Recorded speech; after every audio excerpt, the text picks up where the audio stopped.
অতি উত্তম নামত আপোনালোকক সকলোলৈ অভিনন্দন আগবঢ়ালোঁ।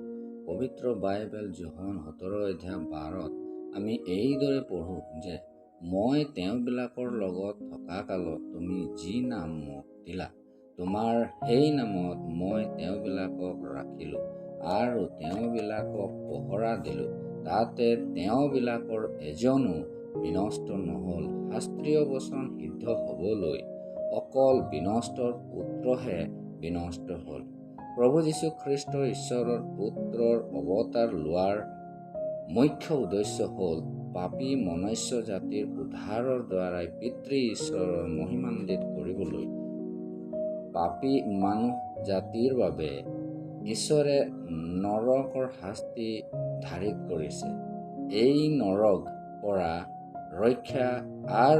ৰক্ষা দিবৰ কাৰণে প্ৰভু যীশু খ্ৰীষ্ট পাপী মানুহৰ বোজা নিজৰ কান্ধৰ ওপৰত লৈ ক্ৰুচত বলিদান হ'ল আৰু তৃতীয় দিন জীৱিত হৈ স্বৰ্গত তুলি নিয়া হ'ল। যিকোনোৱে তেওঁক ব্যক্তিগত উদ্ধাৰকৰ্তা হিচাপে গ্ৰহণ কৰে, তেওঁ নৰকৰ দণ্ডৰ পৰা ৰক্ষা পায় আৰু অনন্ত কালৰ কাৰণে সুৰক্ষিত হয়। ঈশ্বৰে তেওঁক অনন্ত কালৰ কাৰণে ৰক্ষা কৰে। যিকোনোৱে প্ৰভু যীশু খ্ৰীষ্টক বিশ্বাস কৰে ঈশ্বৰৰ নামত ৰক্ষা পায়, কোনোৱেই নষ্ট নহ'ব। আপুনিও বিশ্বাস কৰি পূৰ্ণ অনন্তকলীয়া সুৰক্ষা পাওক। এই আমাৰ যাচনা।